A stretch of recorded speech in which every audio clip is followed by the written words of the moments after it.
એક તરફ ભાજપનો દાવો છે કે તેઓએ તાલુકા પંચાયત, જિલ્લા પંચાયત, નગરપાલિકા અને મહાનગરપાલિકામાં જબરજસ્ત પ્રદર્શન કર્યું છે, તો પછી ભાજપના નેતાઓ કેમ દાદાગીરી ઉપર ઉતર્યા છે?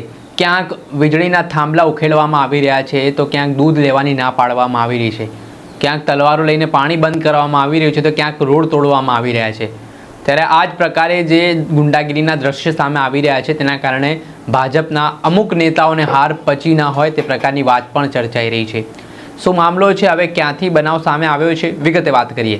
વૈષ્ણવજન તો તેને કહીએ જે પીડ પરાઈ જાનાને રે। દર્શક મિત્રો, નવજીવન ન્યૂઝમાં આપનું સ્વાગત છે। હું છું ફૈઝાન। થોડાક દિવસ પહેલા ચૂંટણીના પરિણામો આવ્યા, જેમાં આમ આદમી પાર્ટી અને ભારતીય જનતા પાર્ટી વચ્ચે કેટલાક જિલ્લાઓમાં ખરાખરીનો જંગ હાલ જોવા મળ્યો।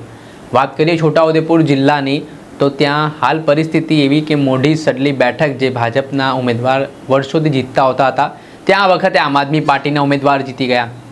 બસ ક્યાંક ને ક્યાંક આ હાર સહન ના થઈ ને આવી રીતે અલગ અલગ જિલ્લાઓમાં ભાજપના નેતાઓની દાદાગીરી સામે આવી।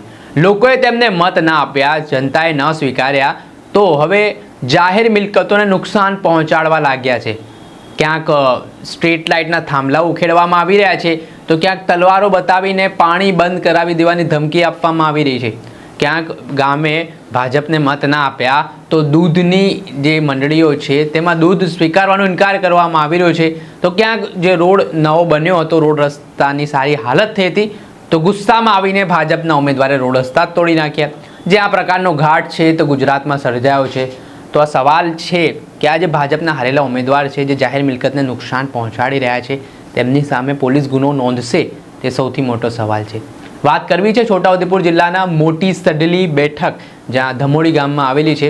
ત્યાં થોડાક સમય પહેલાં હવે આરસીસીનો રોડ બન્યો હતો ને આદિવાસી વિસ્તાર છે, માંડ માંડ ત્યાં રોડ બનતા હોય છે, ત્યાંના લોકોને પ્રાથમિક સુવિધાઓ મળતી હોય છે, પરંતુ આ મોટી સડલી બેઠકના ભાજપના ઉમેદવાર આ વખતે જિલ્લા પંચાયતમાં હારી ગયા ને હારનો ગુસ્સો તેમણે ને તેમના કાર્યકરો દ્વારા રોડ તોડીને ઉતાર્યો।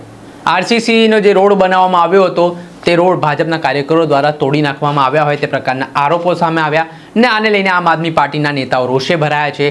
ગ્રામજનો નારાજ જોવા મળી રહ્યા છે કે ભાઈ, અમે તમને મત નથી આપ્યો। લોકશાહીમાં તમામ લોકોને જનાદેશ આપવાનો અધિકાર છે, એ પોતાના પસંદગીની પાર્ટી ઉમેદવારોને મત આપી શકે છે। આ વખતે ભાજપને ત્યાંથી મત ના મળ્યા, તો આવી રીતે લોકોના રોષનો ભોગ બનવો પડી રહ્યો છે। ત્યારે સમગ્ર ઘટના બાદ છોટાઉદેપુર જિલ્લાના જિલ્લા પ્રમુખ રાધિકા રાઠવાનું નિવેદન સામે આવ્યું છે। તેઓ શું કહી રહ્યા છે તે સાંભળો। છોટાઉદેપુર ધમોડી ગામમાં આજે એવી ઘટના બની છે જે ખૂબ નિંદનીય છે અને એટલી નીચ રાજનીતિ પર આ બીજેપી વાળા ઉતરી ગયા છે, એનું સબૂત છે આ રોડ જે બનાવ્યું છે આ ફળિયામાં। આ જેસીબી વાળા બીજેપીના કાર્યકર્તાઓ હતા, જેસીબી લાઈને આખું આ રોડ તોડી નાખ્યું છે અને ત્યાં પણ ખોદી નાખ્યું છે કે બાઇક વાળા ના નીકળી શકે। તો આટલી ઓછી અને નીચ રાજનીતિ આ બીજેપી વાળા ચાલુ કરી દીધી છે અને અહીંયા લોકોને પણ ધમકાયું છે, આ બહેનોને પણ ધમકાયું છે। તો આ જે ગ્રાન્ટના પૈસા હતા એ સરકારી ગ્રાન્ટના પૈસા છે, કોઈના એમના ઘરના પૈસા નહોતા અને આ ગ્રામજનનું રોડ છે, એમનો ઘરનો રસ્તો નથી। તો આ ગેરકાયદેસર જે કામ કર્યું છે એના ઉપર સખ્ત કાર્યવાહી થવી જોઈએ અને એ માંગણી અમે કરીએ છીએ। સાંભળ્યા આ હતા છોટાઉદેપુર જિલ્લાના પ્રમુખ આમ આદમી પાર્ટીના રાધિકા રાઠવા।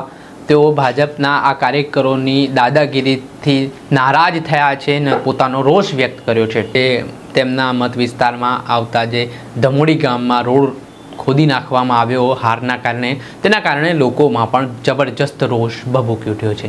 દર્શક મિત્રો, આવા જ નવા વિડીયો સાથે આપણે માહિતગાર કરતા રહીશું, એટલે નવજીવન ન્યૂઝ જોતા।